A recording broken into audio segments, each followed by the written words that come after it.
Did everyone have a good weekend? Yes. Good. It's good to see you back here. We have another busy week.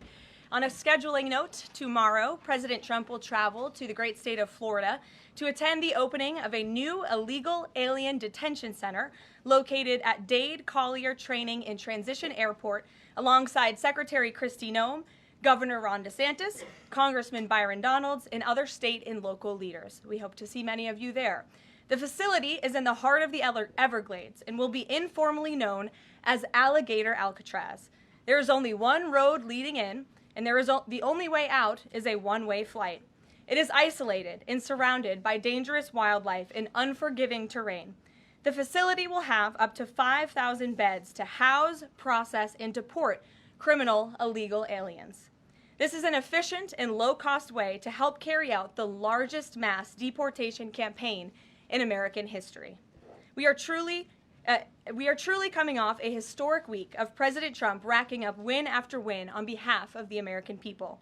President Trump restored peace through strength and acted decisively as commander-in-chief to obliterate the immediate threat of the Iranian regime's nuclear capabilities and then brokered a ceasefire between Israel and Iran, which continues to hold.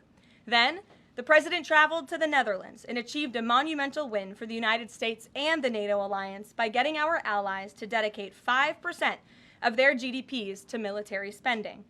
As a result of President Trump unleashing American energy dominance, summer gas prices are at the lowest they have been in 4 years, heading into the July 4th week.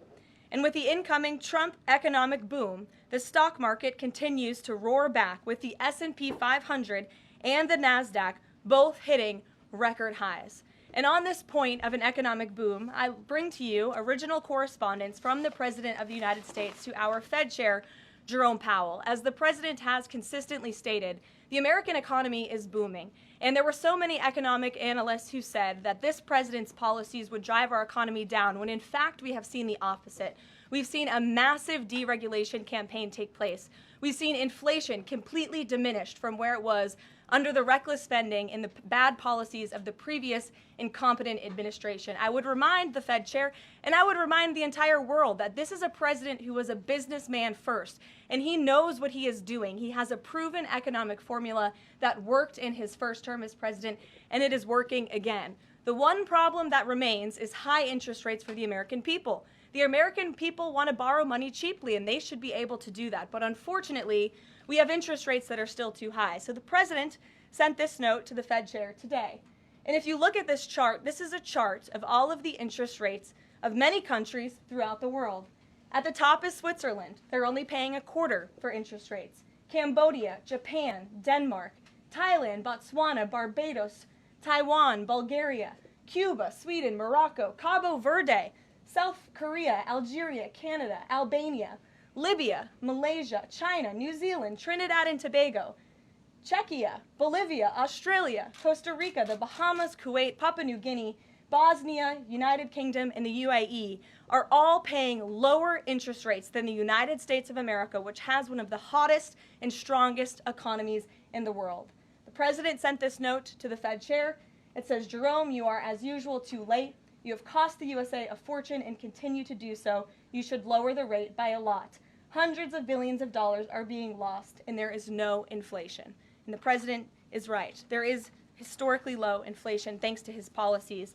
And we will continue to drive down the cost of living in this country for Americans. We will continue to deregulate. And it's also incredibly important that we pass this one big, beautiful bill, which is the largest tax cuts in American history. And that's why the White House and the president himself have been in touch with lawmakers all weekend long to get this bill passed. And they are working very hard to do so. It remains a top priority for the president. And this bill has exposed the clear differences between Republicans and Democrats in 2025. The Democrats are doubling down on craziness and radical policies that are undermining the very fabric of our country. Just look at the Democrat nominee for New York City Mayor, Zohran Mamdani. He's a Democrat socialist, really a communist, who proudly calls to defund the police, peddles anti-Semitism, praises pro-Hamas groups, wants Israel abolished, and believes wealthy Americans should not exist. Those are his words, just as recent as this weekend.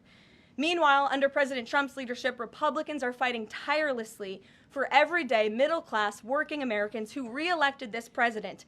And we're carrying out a revolution of common sense. And all of that is packed into this one big, beautiful bill. It delivers the largest middle and working class tax cuts in U.S. history. It keeps America safe by funding the largest ever one-time investment in border security. It's enough to reverse the Biden border invasion. And every single Democrat is against that, against securing our border and deporting millions of criminal illegal aliens. The One Big Beautiful Bill also strengthens and protects Medicaid benefits, despite what Democrats are saying, for eligible American citizens who rely on it, like pregnant women, children, seniors, and people with disabilities, by eliminating waste, fraud, and abuse that threaten to destroy this program that was intended for the most vulnerable in our society. And every single Democrat in Congress is against rooting out that waste, fraud, and abuse in blocking the 1.4 million illegal aliens who are currently improperly receiving these benefits that should be going to American tax-paying citizens. The Democrats in Congress are more concerned with defending illegal aliens than they are hardworking Americans.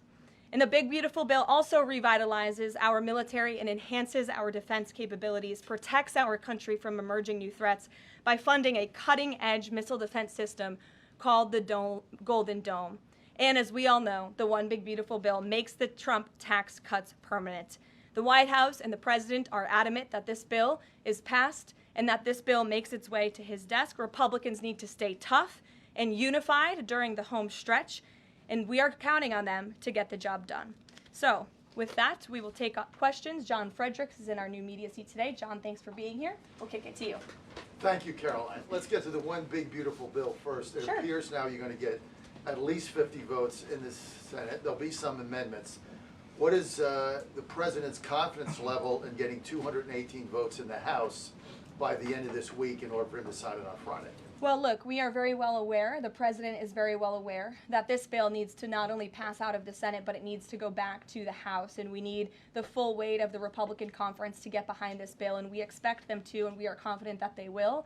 The president has been working hand in hand with Senate Majority Leader Thune and also our House Republican leader, or the Speaker of the House, Mike Johnson, both of whom will be at the White House today to meet with the president yet again. I believe they were here this morning, actually. I have one follow-up. Sure. You outlined Jerome Powell and the note that the president just sent to him. There are many who believe that Powell has been politicized in a lot of different ways. The president has not been shy about acting on things that he believes in. Why not just fire Jerome Powell and put in somebody that is going to lower rates? Why wait? Well, it's a good question, and one you can ask the president, because that's a decision for him to make. But you're right to point out the politicization of the Fed, and it's very unfortunate for our country. But Jerome Powell cut rates numerous times ahead of the election when Joe Biden was in this Oval Office, but now he refuses to, and the economy is in a much better place. So there really isn't a good explanation for that, and the president is rightfully calling attention to it. Thank you. Kelly. Good afternoon. On Iran, the president posted on his social that he is not even talking to them anymore. When we were at NATO, he said he expected the U.S. and Iran to have talks as early as this week, and that he might even want to see a written agreement. What is the update now if he's saying he's not even talking? So as I told you from the podium last week, I said the administration, and namely our special envoy Steve Witkoff, has been in communication both directly and indirectly with the Iranians. That communication continues. The president himself has not talked to Iran, which he pointed out in his truth statement. Peter. Thank you, Caroline. Does President Trump want Zohran Mamdani deported?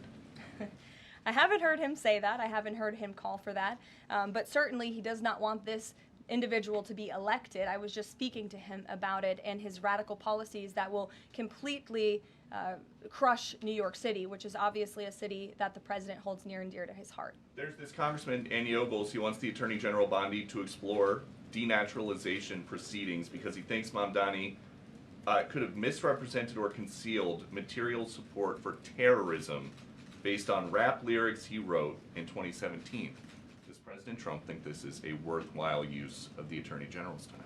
Well, I'll let the president speak to that. I have not seen those claims, but surely if they are true, it's something that should be investigated. And could President Trump see himself, you said you just talked to him about this, could he see himself working with a mayor Mamdani, somebody who, on Meet the Press this weekend, was given 3 chances to condemn the phrase globalize the intifada, but he couldn't.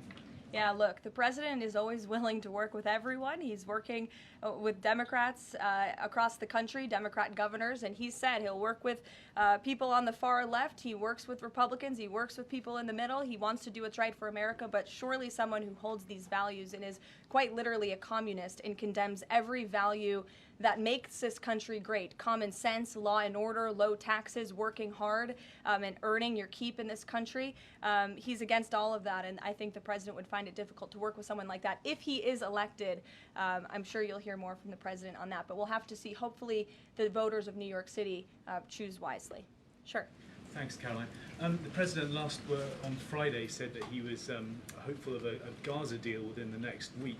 Can you give us an update on any progress towards that, and on any talks that the White House is having with Israel on that? Sure. Well, I know that Mr. Dermer is in Washington this week to meet with senior officials here at the White House. I also know that this administration is in constant communication with Israeli leadership, and the president himself speaks frequently, as you know, to Prime Minister Netanyahu. But this has been a priority for the president since he took office, to end this brutal war in Gaza. It is because of this president that humanitarian aid is being brought into the region. It's heartbreaking to see the images that have come out from both Israel and Gaza throughout this war, and the president wants to see it end. He wants to save lives, and however, the main priority for the president also remains to bring all of the hostages home out of Gaza. As you know, his tireless effort has brought home many of the hostages, including all of the American hostages who were held there. So he wants to see both things happen, and we're continuing to work very hard to do those things. Sure. Yeah, thanks, Caroline. What is the White House's response to Senator Tillis' criticism articulated from the Senate floor yesterday, in which he said passing the big, beautiful bill would betray President Trump's promise to protect Medicaid? Well, he is just wrong. And the president and the vast majority of Republicans who are supportive of this legislation are right. This bill protects Medicaid, as I laid out for you, for those who truly deserve this program, the needy, pregnant women, children, sick Americans who physically cannot work. And what it does is it ensures that able-bodied Americans who can work 20 hours a week are actually doing so, and that will therefore strengthen and protect those benefits for Americans who need it, as well as cutting out the waste, fraud, and abuse, as well as getting 1.4 million illegal aliens off of the program. So all of those measures are actually going to protect it for those who need it. That's the president's position, and that's what this bill does, and that's why Republicans need to vote for it and get it to the president's desk. That kind of criticism from a Republican senator, is that reason for concern for the passage of this? No, it's not. We're confident this bill is going to be back at the White House by the 4th of July. Stephen. Thank you, Caroline. 2 questions. On the New York mayoral race, does the president plan to make an endorsement? And secondly, on Jerome Powell, a lot of the focus obviously has been on interest rates and him keeping them high, but a new controversy erupted today. My colleague first reported that he's facing Chairman Jerome Powell is facing accusations of lying to Congress, which is a potential crime, about luxurious details of the Fed's $2.5 billion renovation project. Senator Loomis has called attention to this. Some experts want him to be investigated. Does the White House want these allegations investigated and, if found substantiated, punished? I'll have to take a look at those allegations, and I will raise them to the president's attention and let him speak on them himself. To your first question regarding the mayoral race, the president was asked that yesterday by Maria Bartiromo. He refused to give an endorsement, so you won't get one from me at this podium unless he wants me to do that.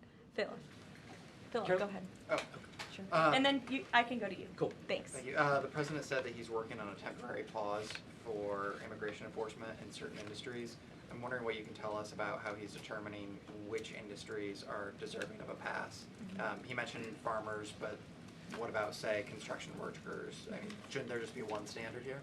I don't have any more details to read out for you, but what I can tell you is that the White House is working closely every day with the Department of Agriculture as well as the Department of Homeland Security when it comes to workforce enforcement, worksite enforcement, and the president's focus and the focus of this administration is, of course, to remove public safety threats from the streets and to deport as many of the illegal criminals, especially the violent criminals that we know are still here because of the previous administration. So that's the main priority and the goal. And then the president has already made cuts to the office of the Director of National Intelligence, but now Senator Tom Cotton has put forward a bill that would cut the office by another 60%.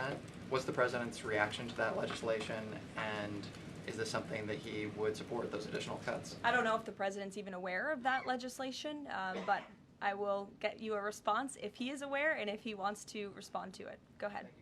Thanks, Caroline. You mentioned the dangerous wildlife at the alligator Alcatraz. Is that a design feature? Why is the president going with this mega bill in such a precarious position in the Senate? And then also, can you talk about the CBO estimate that it would add about 11 million uninsured?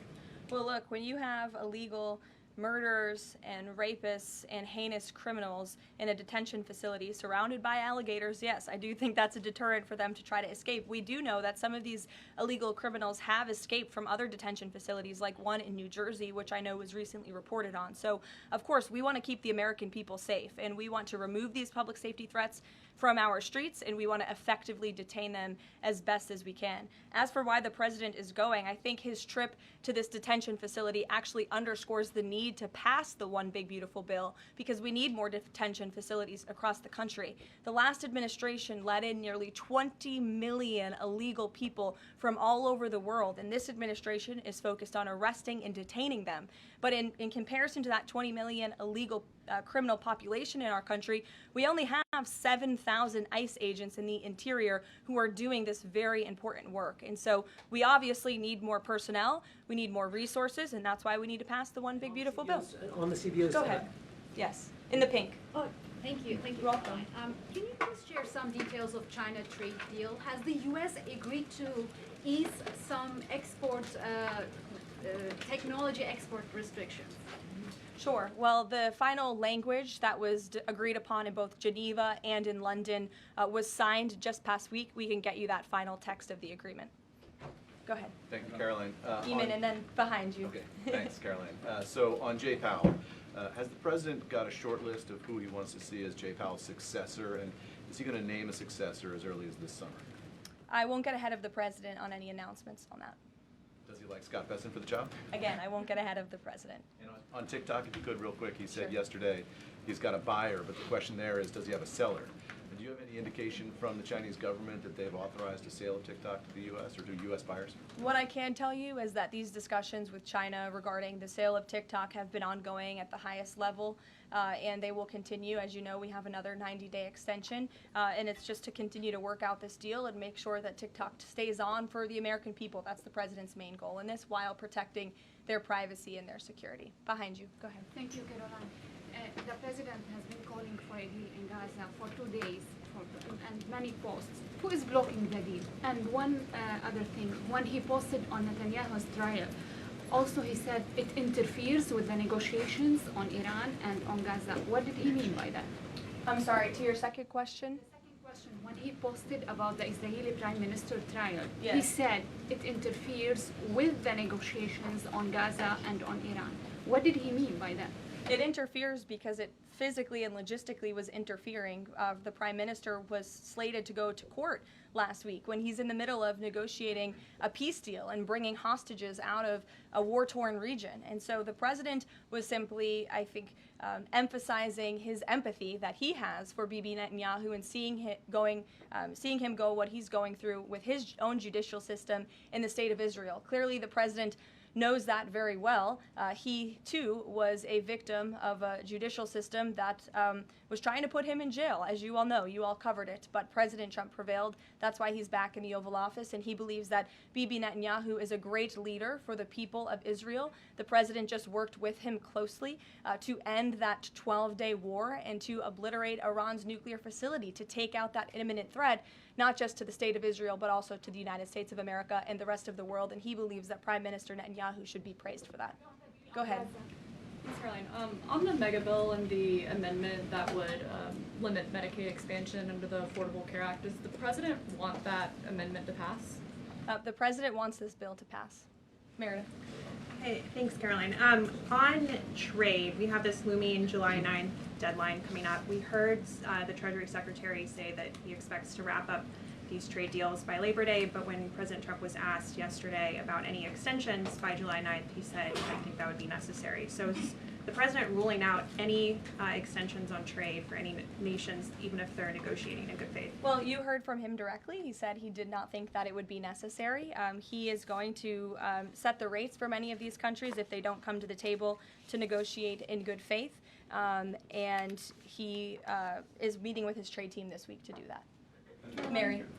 Thanks, Caroline. I just watched a CNN segment on a new app called Ice Block, and it kind of appeared to be promoting this app where you can tell people where ICE agents are. Given the recent rise, An app that tells people where ICE agents are? Yes. And given the rise, I believe 500% increase in assaults on ICE agents, I wanted to see if you could comment on that and why CNN would be promoting such an app.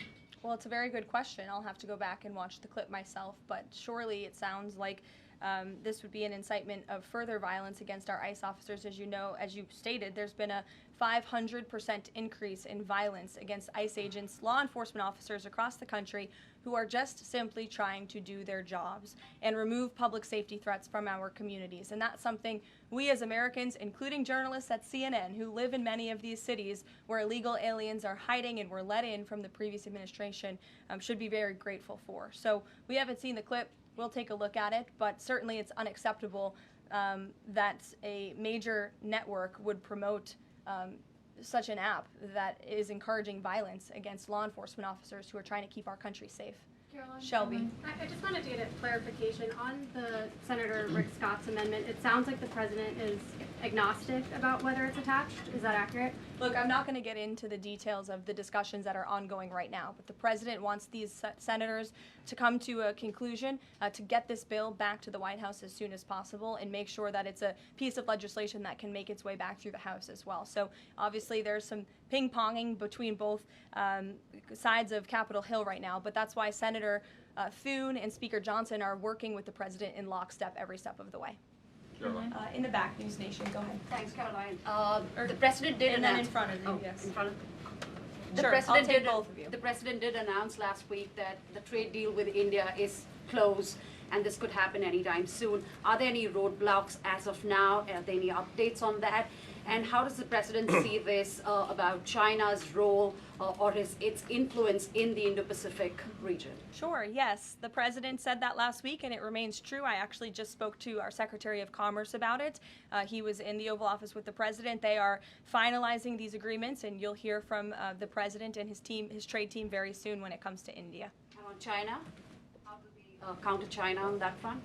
Yes, I mean, look, India remains a very strategic ally in the Asia Pacific, and the president has a very good relationship with Prime Minister Modi, as you know, and he will continue to have that. Go ahead. Thank you, Caroline. On the reconciliation bill, Senator Tillis from the floor yesterday seemed to suggest President Trump was getting bad counsel on the effects of the bill. Is President Trump aware of the analyses, and there are several of these, that suggest if rural hospitals potentially close, if there are Medicaid patients in the millions that become ineligible for that? Yes, and that claim is just simply untrue. Rural hospitals comprise 7% of all hospital spending on Medicaid, and that illustrates that they have not benefited from the massive increase of waste, fraud, and abuse under the Biden administration. So this bill strengthens Medicaid. It will protect those benefits that hardworking Americans need, and that's why the president wants this bill to pass. The senator was wrong. The president put out a Truth Social post addressing it, and then the senator announced he's no longer running for office anymore. So I think that case has been closed, and the White House is continuing to focus on getting this legislation to the president's desk for his signature. Go ahead. Yes, you. Yeah, thank you so much, Well, Caroline. you and then you. There's confusion here. A question on Syria. Go ahead. Has the Syrian government get back to you that they are ready to join the Abraham Accord? Is there any discussion with the Syrian and Israeli government for having a security agreement? Is the first question. And the second question, what's the end goal for talking with the Iranian? Is that only focused on the nuclear program, or they are willing to speak about other issues like the proxy groups and ballistic missiles, or even trade with Iran? So as for discussions between Syria and Israel, you'll have to reach out to those respective governments. I can't comment on that. But what I can tell you is that this afternoon, the president will be signing an executive order to terminate the United States sanctions program on Syria. And this is in an effort to promote and support the country's path to stability and peace. The order will remove sanctions on Syria while maintaining sanctions on the former President Assad, his associates, human rights abusers, drug traffickers, persons linked to chemical weapons activities, ISIS and their affiliates, and Iranian proxies. And this is, again, an action that the president promised and shocked the world with in Saudi Arabia, because he's committed to supporting a Syria that is stable, unified, and at peace with itself and its neighbors. The president met with Syria's new president when we were in the Middle East, as you know, and so this is another promise made and promise kept by this president to promote peace and stability in the region. Thank Go you, ahead, Caroline. Sure. Questions on two topics, if you don't mind. Sure. Iris Howe with NTV here. First on Canada. Canada says it's now dropping its digital services tax on American tech companies days after President Trump says he's halting all trade talks with Canada. First, what's the president's reaction to this? Can you tell us more about his call with Prime Minister Carney over the weekend?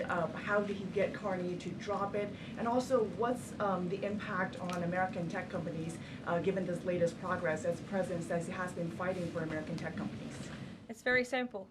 Prime Minister Carney in Canada caved to President Trump in the United States of America. And President Trump knows how to negotiate, and he knows that he is governing the best country and the best economy in this world, on this planet. And every country on the planet needs to have good trade relationships with the United States. And it was a mistake for Canada to vow to implement that tax that would have hurt our tech companies here in the United States. The president made his position quite clear to the Prime Minister, and the Prime Minister called the president last night to let the president know that he would be dropping that tax, which is a big victory for our tech companies and our American workers here at home. And on Harvard, if you don't mind, the administration today formally accused Harvard of violating civil rights laws by not doing enough to fight anti-Semitism.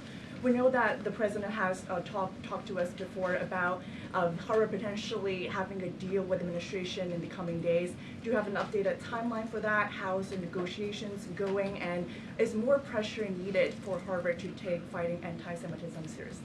Well, there was quite a direct letter that was sent to Harvard this morning, as you know.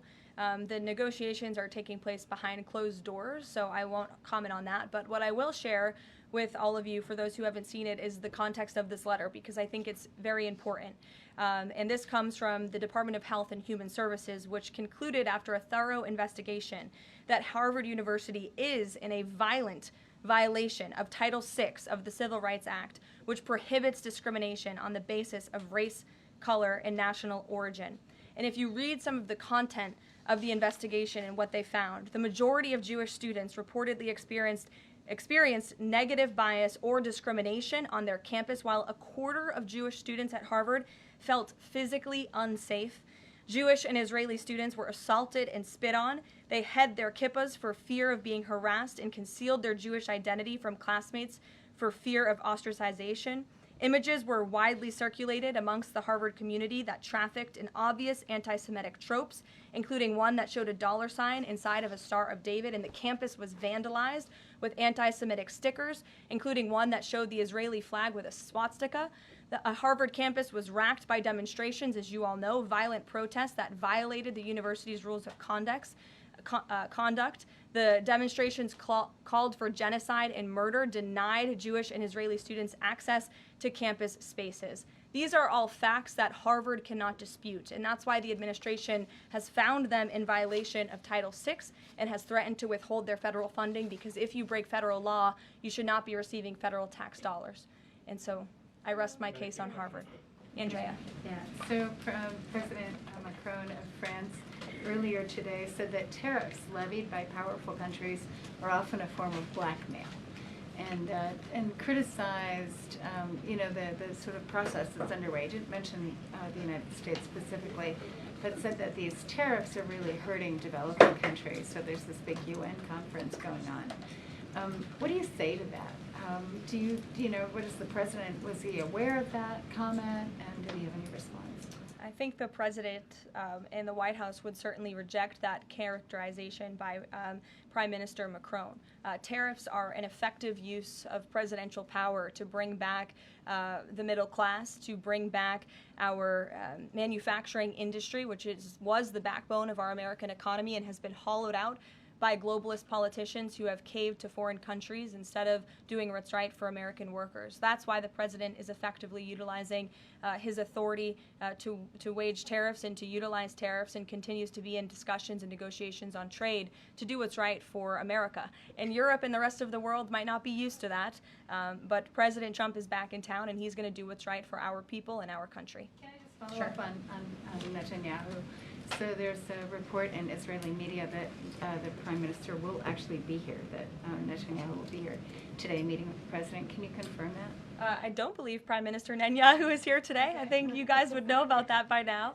Unless there's something going on I don't know about, but I don't believe he is. I do know he has expressed interest in coming to Washington and meeting with the President, and we are working on a date for that. I do not believe it is today, but that would be fun. You never know in this White House, let's be honest. Go ahead. Thanks, Karoline. Does the President support this new measure in the big, beautiful bill that would impose steep new taxes on new wind and solar projects? I believe you're referring to the credits for wind and solar projects. No, and we're talking about the new tax. There's a new tax that it's estimated would add 10 to 20% to the cost of any new wind and solar projects that start after this year.